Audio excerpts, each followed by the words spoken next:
ನನ್ನ ಜೊತೆಗೆ ಮಂಗಳೂರಿನಿಂದಲೂ ಇದ್ದಾರೆ. ಆಗಲೇ ಅವ್ರನ್ನ ವೆಲ್ಕಮ್ ಮಾಡಿಕೊಂಡು ಹಿಂದೂ ಕಾರ್ಯಕರ್ತರು ರಾಜೇಶ್ ಪವಿತ್ರನ್, ಹಿಂದೂ ಮಹಾಸಭಾದ ರಾಜ್ಯಾಧ್ಯಕ್ಷರು. ರಾಜೇಶ್ ಅವರೇ, ನಾನು ಆಗಿಂದ ಒಂದು ಪ್ರಶ್ನೆ ಕೇಳ್ತಾ ಇದ್ದೀನಿ. ಈ ರಕ್ತ ಚರಿತ್ರೆಗೆ ಅಂತ್ಯ ಯಾವಾಗ?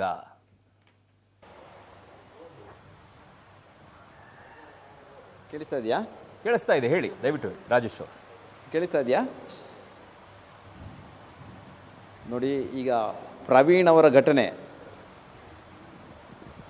ಘಟನೆ ಏನಿದೆ, ಇದು ಭಾರತೀಯ ಜನತಾ ಪಕ್ಷದ ಅಧಿಕಾರದ ದಾಹಕ್ಕೆ ಬಲಿಯಾಗಿರುವಂಥ ಒಂದು ನಡೆದಿರುವಂಥ ಘಟನೆ.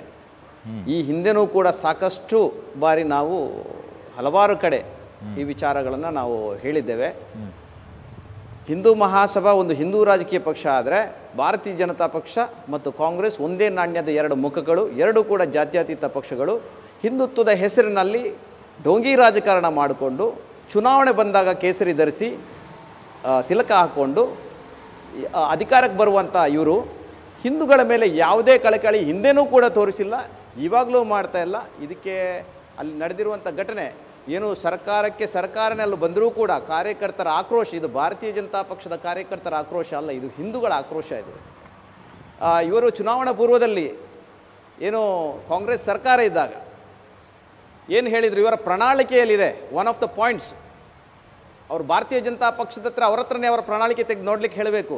ನಡೆದಂಥ 27 ಕೊಲೆಗಳೇನಿದ್ದಾವೆ ಅದರ ತನಿಖೆಯನ್ನು ಮಾಡ್ತೇವೆ, ಅವರಿಗೆ ನ್ಯಾಯ ಕೊಡ್ತೇವೆ ಅಂತ ಹೇಳಿದ್ದಾರೆ. ಎಲ್ಲಿ ನ್ಯಾಯ ಬಿಡಿ, ಅದನ್ನು ತನಿಖೆ ಮಾಡಿಸಿದಾರಾ? ಇತ್ತೀಚೆಗೆ ನಡೆದಂಥ ಶಿವಮೊಗ್ಗದ ಹರ್ಷ ಅವರ ಏನು ಹತ್ಯೆ ಇದೆ, ಆ ಹತ್ಯೆಯ ವಿಚಾರವನ್ನು ಎನ್ಐಎಗೆ ಕೊಟ್ಟಿದ್ದೇವೆ ಅಂತ, ಹಸ್ತಾಂತರ ಮಾಡಿದ್ದೇವೆ ಅಂತ ರಾಜಾರೋಷವಾಗಿ ಹೇಳಿದರು. ಏನು ಮಾಡಿದ್ರು ಎನ್ಐಎ? ಏನು ಮಾಡಿತು? ಕನಿಷ್ಠ ಪಕ್ಷ ಮನೆಗೆ ಹೋಯ್ತಾ? ಆಮೇಲೆ ಆ ಕೊಲೆಗಡಕರು ಏನಿದ್ದಾರೆ ಜೈಲಲ್ಲಿ ವಿಡಿಯೋ ಕಾಲ್ ಮಾಡಿಕೊಂಡು ಫ್ಯಾಮಿಲಿ ಜೊತೆ ಸಂತೋಷವಾಗಿದ್ದಾರೆ. ಇವತ್ತು ಭಾರತೀಯ ಜನತಾ ಪಕ್ಷಕ್ಕೆ ನಾಚಿಕೆ ಆಗಬೇಕು. ನೀವು ಭಾರತೀಯ ಜನತಾ ಪಾರ್ಟಿ ದಕ್ಷಿಣ ಕನ್ನಡ ಜಿಲ್ಲೆಯನ್ನ ಏನೋ ಹಿಂದುತ್ವದ ಭದ್ರಕೋಟೆ, ರಾಜೇಶ್ ಪವಿತ್ರ ದಕ್ಷಿಣ ಕನ್ನಡ ಜಿಲ್ಲೆ ರಾಜೇಶ್ ಪವಿತ್ರ, ನಾನು ಕೇಳ್ತಾ ಇದ್ದಿದ್ದ ಪ್ರಶ್ನೆ ಅದಲ್ಲ. ಒಂದ್ ಸೆಕೆಂಡ್, ನಾನು ಕೇಳ್ತಾ ಇರುವಂತ ಪ್ರಶ್ನೆ ಅದಲ್ಲ. ನಾನು ಕೇಳ್ತಾ ಇದ್ದಿದ್ದು ಈ ರಕ್ತ ಚರಿತ್ರೆ ಅಂತ್ಯ ಯಾವಾಗ, ಹೇಗೆ ಅಂತ ನಾನು ಕೇಳ್ತಾ ಇದ್ದೀನಿ. ಎಲ್ಲಿ ತನಕ ಭಾರತೀಯ ಜನತಾ ಪಕ್ಷ ಅಧಿಕಾರದಲ್ಲಿರುತ್ತೋ ಅಲ್ಲಿ ತನಕ ಹಿಂದೂಗಳ ಕೊಲೆ ಆಗೇ ಆಗತ್ತೆ. ಇದು ಅವರ ಇತಿಹಾಸವನ್ನು ತೆಗೆದು ನೋಡಿ. ಅಲ್ಲ, ಕಾಂಗ್ರೆಸ್ ಅಧಿಕಾರದಲ್ಲಿದ್ದಾಗ ಇದೇ ಸ್ಟೇಟ್ಮೆಂಟ್ ಬರುತ್ತೆ, ಬಿಜೆಪಿ ಅಧಿಕಾರದಲ್ಲಿದ್ದಾಗ ಇದೇ ಸ್ಟೇಟ್ಮೆಂಟ್ ಬರುತ್ತೆ ಅಂತಂದ್ರೆ ಹಿಂದೂಗಳು ಸಾಯ್ತಾನೆ ಇರೋದಾ? ಇದಕ್ಕೆ ಯಾವ್ದು ಅಂತ್ಯ ಇಲ್ವಾ? ಕಡೆ ಮುಸ್ಲಿಮರು ನೋಡಿತಾ ಇರ್ತಾರೆ, ಈ ಕಡೆ ಹಿಂದೂಗಳು ನೋಡಿತಾ ಇರ್ತಾರೆ. ಹೊಡೆದಾಡ್ಕೊಂಡು ಸಾಯ್ತಾ ಇರಿ, ನಮ್ಮ ರಾಜಕೀಯವನ್ನ ಮಾಡ್ಕೊಳ್ತೀವಿ ಅಂತ. ಒಂದ್ ನಿಮಿಷ, ಕಾಂಗ್ರೆಸ್ಗೆ ಒಂದು ಎಥಿಕ್ಸ್ ಇದೆ. ಅವರು ಮುಸಲ್ಮಾನರ ಓಲೈಕೆಯನ್ನು ಈ ಹಿಂದೆ ಮಾಡ್ತಾ ಇದ್ದಾರೆ. ಭಾರತೀಯ ಜನತಾ ಪಾರ್ಟಿ ಎಥಿಕ್ಸ್ ಇಲ್ಲ, ಆ ಪಕ್ಷಕ್ಕೆ ಎಥಿಕ್ಸ್ ಇಲ್ಲ. ಅವ್ರು ಏನ್ ಮಾಡ್ತಾರೆ ಅಂತ ಹೇಳಿದ್ರೆ, ಅವರು ಚುನಾವಣಾ ಪೂರ್ವಕ್ಕೆ ಅವರಿಗೆ ಹಿಂದೂಗಳು ಬೇಕಾಗತ್ತೆ, ಚುನಾವಣೆ ನಂತರ ಅವರು ಇದೇ ಕಾಂಗ್ರೆಸ್ನ ಓಲೈಕೆಯನ್ನೇ ಮಾಡ್ತಾ ಇದ್ದಾರೆ. ಇವತ್ತು popular front of India SDPI ಅದನ್ನ ನಾವು ನಿಷೇಧ ಮಾಡ್ತೇನೆ ಅಂತ ಹೇಳಿ ಘಂಟಾಘೋಷವಾಗಿ ಹೇಳಿದವರು ಇವರು. ಇವತ್ತು ಇವರಿಗೆ ಏನ್ ಸಮಸ್ಯೆ? What is the problem? ನಿಮ್ಮ ಮಾತುಗಳಿಗೆ ಮಧು ಅವರು ಉತ್ತರ ಕೊಡ್ತಾರೆ. ಬಿಜೆಪಿ ಕನ್ನಡ ಭಾಷಣ ಅಲ್ಲ. ಹಿಂದೂ ಮಹಾಸಭಾದ ರಾಜ್ಯಾಧ್ಯಕ್ಷ ಮಾತಾಡ್ತಿದ್ರೆ ಅದು ಭಾಷಣ. ಬಿಜೆಪಿ ಅವರಿಗೆ ಭಾರತೀಯ ಜನತಾ ಪಕ್ಷಕ್ಕೆ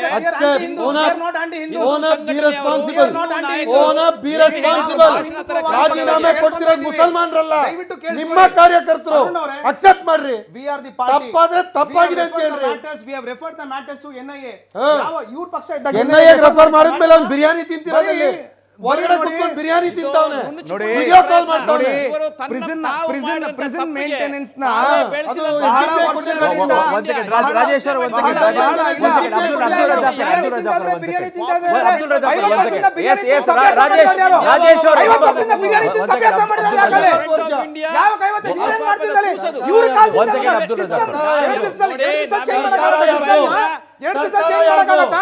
ಇದೇ ಇದೇ ಧೋರಣೆಯಿಂದಲೇ ಕೊಲೆಗಳಾಗ್ತಿರೋಂಥದ್ದು. NIA ಸ್ಟೇಟ್ ಈ ಅಲ್ಲ. ರೀತಿಯಲ್ಲಿ ನೀವು ಕೇಳಿದ್ರಲ್ಲ, ಸ್ಟೇಟ್ ಇನ್ಸ್ಟಿಟ್ಯೂಷನ್ ಯಾವಾಗ ಅಲ್ಲ. ಕೊಲೆಗಳು ಕಡಿಮೆ ಆಗತ್ತೆ ಅಂತ NIA ಸ್ಟೇಟ್ ನಮ್ಮ ಇನ್ಸ್ಟಿಟ್ಯೂಷನ್ ಧರ್ಮ ಅಲ್ಲ. ಬೇರೆ ಮಧು ಅವರೇ, ಬೇರೆ ಮಧು ಅವರೇ, ಬೇರೆ ಮಧು ಅವರೇ, ಅಲ್ಲ ಅಲ್ಲ ರಾಜಕೀಯ ಆಗ್ಬೇಕು. ನೋಡಿ, 50 ವರ್ಷದಿಂದ ಅಭ್ಯಾಸ ನೋಡಿ, ಅಲ್ಲಲ್ಲ ಒಂದ್ ನಿಮಿಷ ನೋಡಿ, 50 ವರ್ಷದಿಂದ ಅಭ್ಯಾಸ ಮಾಡಿದ್ದೆ ಜನರಿಗೆ ಕಣ್ಣು ಕುಕ್ಕಿತ್ತು, ಅದಕ್ಕೆ ನಿಮ್ಮನ್ನು ಬದಲಾವಣೆ ಮಾಡಿದ್ರು. ನೀವು ಅದನ್ನೇ ಮಾಡಿದ್ರೆ ಏನ್ ಕತೆ? ಇಂಟೆಲಿಜೆನ್ಸ್ ಇಲ್ಲ ಅಂತ ನೀವು ಅದನ್ನೇ ಮಾಡಿ. ಅರುಣ್ ಡಿಟೆನ್ಷನ್ ಮಾಡಿದ್ರೆ ನೀವು Please ಕೋಮುವಾದಿ, answer ರಾಜೇಶ್ ನೀವು ಅವ್ರ ಇವ್ರನ್ನ ಉತ್ತರ. ಯಾಕೆ ರಾಜೇಶ್ ಇವ್ರನ್ನ ಅವ್ರ ಯಾಕೆ ಅಬ್ದುಲ್ ಹೇಳ್ತೀರಾ? ಜಬ್ಬಾರ್. ರಾಜೇಶ್ ಅವರ ಪ್ರಶ್ನೆಗಳಿಗೆ ಉತ್ತರ ಕೊಡಿ ನೀವು. ಮಧು ಅವರೇ, ಏನು ಮಾಡ್ತಾ ರಾಜೇಶ್ ಇಲ್ಲ? ಅವರ ಪ್ರಶ್ನೆಗಳಿಗೆ ನೀವು ಉತ್ತರ ಕೊಡಿ investigation ನೀವು. ಮಾಡ್ತಾ ಇಲ್ಲ. ಅವ್ರಿಗೆ ತಪ್ಪಿತಸ್ಥರು ಏನ್ Yes, ಮಾಡ್ತಾ ಇದ್ದೀರಾ yes, ಅವ್ರನ್ನ ಅಂತ? answer the ರಾಜೇಶ್ ಕಾನೂನು question. ಚೌಕಟ್ಟಲ್ಲಿ ನಾವು ಹೋಗೋದು ಸರ್, ಬೇಡ ರಾಜೇಶ್ ಅವರ ಪ್ರಶ್ನೆಗೆ ಉತ್ತರ ಕೊಡಿ ಸರ್. ರಾಜೇಶ್ ಅವ್ರು ಏನ್ ಹೇಳಿದ್ರು ಪ್ರತಿಯೊಂದು ಕೂಡ ನಿಮ್ಮ ಮನಸ್ಸಿಗೆ ನಾಟಿದೆ, ನಿಮಗೆ ನಾಟಿದೆ. I no.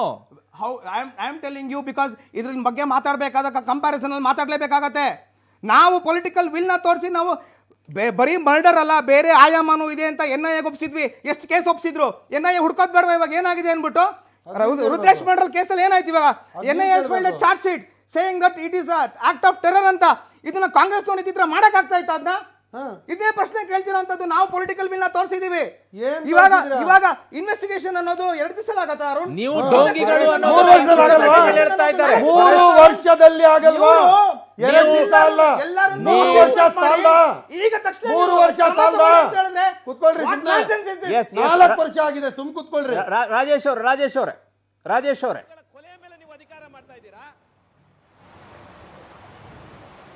ಅವರೇ, ಒಂದೇ ನಿಮಿಷ ವಾಪಸ್ ಬರ್ತೀನಿ ನಿಮ್ಮ ಜೊತೆ ನಾನು ಚರ್ಚೆನ ಮುಂದುವರಿಸ್ತೀನಿ.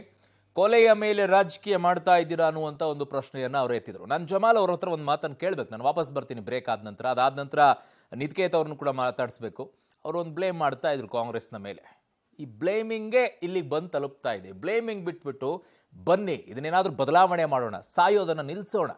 ಆ ಹೆತ್ತ ತಾಯಿಯ ಕರುಳು ಹಿಂಡೋ ರೀತಿಯಲ್ಲಿ ಮಾಡೋದು ಬೇಡ. ನಾವು ಎಲ್ಲರೂ ಇರೋಣ ಅನ್ನೋ ರೀತಿಯಲ್ಲಿ ಯೋಚನೆ, ಸೈದ್ಧಾಂತಿಕವಾಗಿ ಫೈಟ್ ಮಾಡೋಣ ರೀ. ಮಾತಿಗೆ ಮಾತ್ರ ಸೈದ್ಧಾಂತಿಕವಾಗಿ ಏನಾದರೂ ಬರಲಿ, ಆದರೆ ರುಂಡ ಕಡಿಯುವಂಥ ಮಟ್ಟಕ್ಕೆ ಬೇಡ ಅಂತ ಅಷ್ಟೇ.